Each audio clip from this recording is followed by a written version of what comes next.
Assalamualaikum warahmatullahi wabarakatuh. Halo anak-anak kelas 4C, bertemu lagi dengan Bu Saidah dalam pelajaran BTQ. Mari kita awali pelajaran kita hari ini dengan pembacaan basmalah. Bismillahirrahmanirrahim. Hari ini insya Allah kita akan menuju ke bab selanjutnya, yaitu pelajaran kedua, dan di sini kita akan membahas tentang surat Al-Asr. Namun sebelumnya kita akan mengenal dulu Al-Qur'an kita mengenai pengelompokan surah dalam Al-Qur'an. Silakan kalian siapkan pensil beserta buku tulis BTQ-nya dan catat hal-hal yang penting mengenai materi BTQ pada hari ini. Anak-anak, Al-Quran merupakan wahyu yang diturunkan Allah kepada Nabi Muhammad yang di dalamnya mengandung banyak sekali ilmu. Dan wahyu Allah tersebut dikelompokkan dalam surah-surah. Kalian tahu ada berapa surah yang terdapat di dalam Al-Quran? Ya, betul. Al-Quran terdiri dari 114 surah yang tersebar sebanyak 30 juz, di mana surah pertama ditempati oleh surah Al-Fatihah dan surah yang ke-114 ditempati oleh surah An-Nas. Kemudian dari surah-surah tersebut dikelompokkan dalam 4 macam, yaitu yang pertama At-Tiwal. At-Tiwal itu artinya surah-surah yang panjang, yang ayatnya lebih dari 100 bahkan 200 ya.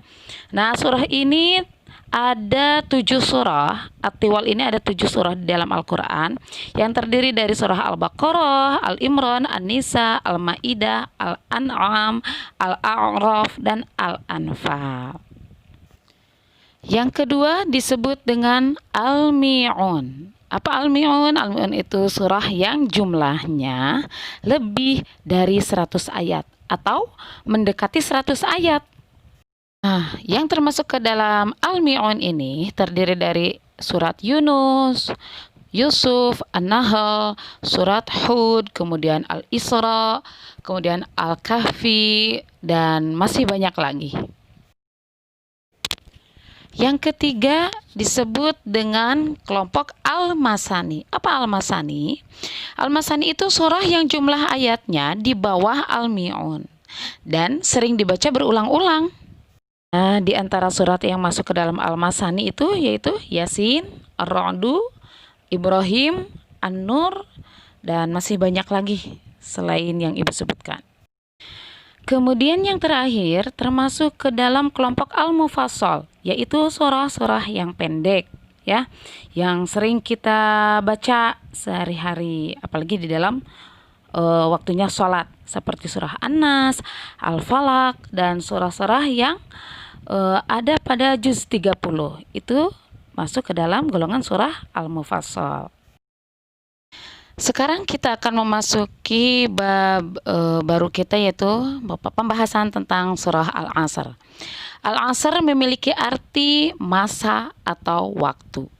Surah Al-Asr merupakan surah yang ke-103 posisinya di dalam Al-Quran ya, urutannya.